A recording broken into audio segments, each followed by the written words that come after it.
I know everybody wants to know what does the leftovers mean. What's the meaning behind it? I'll get to it. We had first. My name is Edgar. I'm one of the youth leaders at Cape Community Church, and we were having a function at church. We were gonna have a football game, and my wife was one of the coaches for the girls' teams. So the girls came to the house to make tie-dye shirts for the game. Thank you. And that day that they came over, a good friend of my son's and his best friend had taken her own life.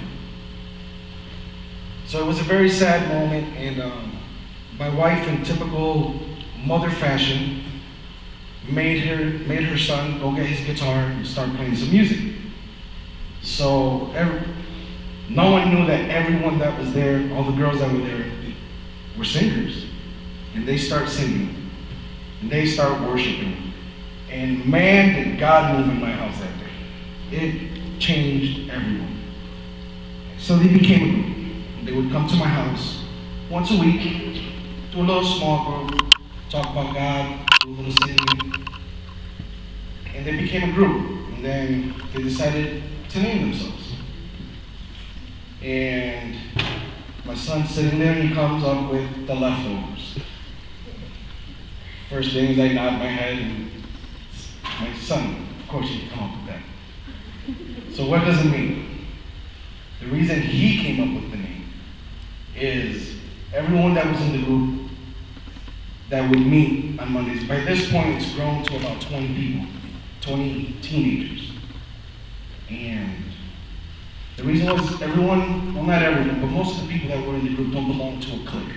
Whether it's at church, school, wherever it is, you have those groups, the cliques. And sometimes you don't fit in, sometimes you don't want to fit into those cliques. They drag you down sometimes and make decisions for you.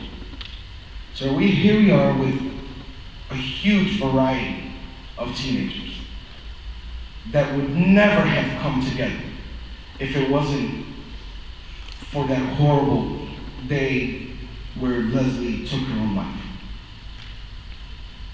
But God knows what He's doing. In the middle of the worst moment in your life, He's going to reach through those clouds, and He's going to grab your heart, and you just listen.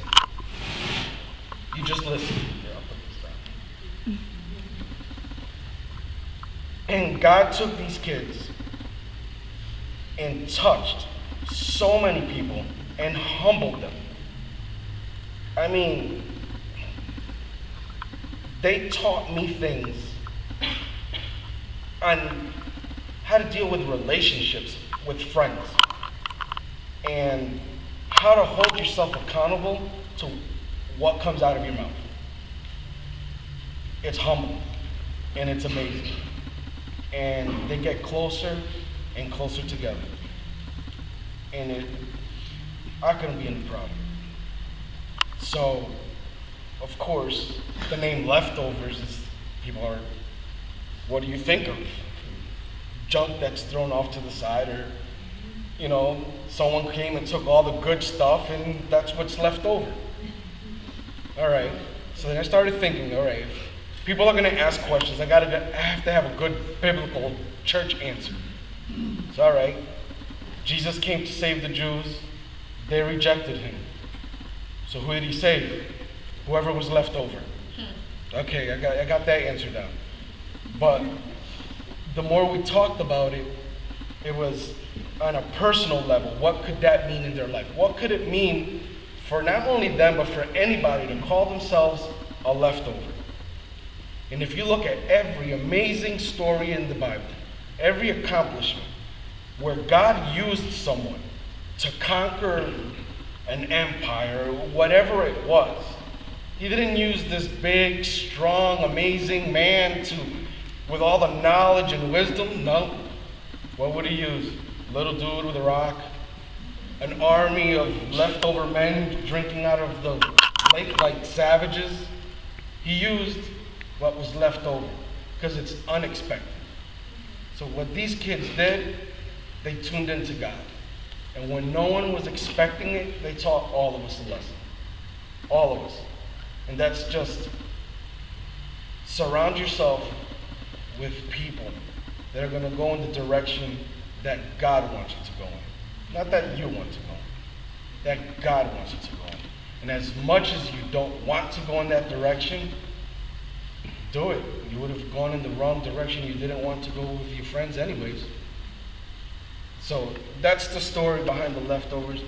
We are honored to be invited here tonight to fellowship and worship with you guys. It's amazing. Thank you so much. And I hope this isn't just a one-time thing. I really look forward to doing this many, many, many more times. And I hope we do run out of chairs. Thank you.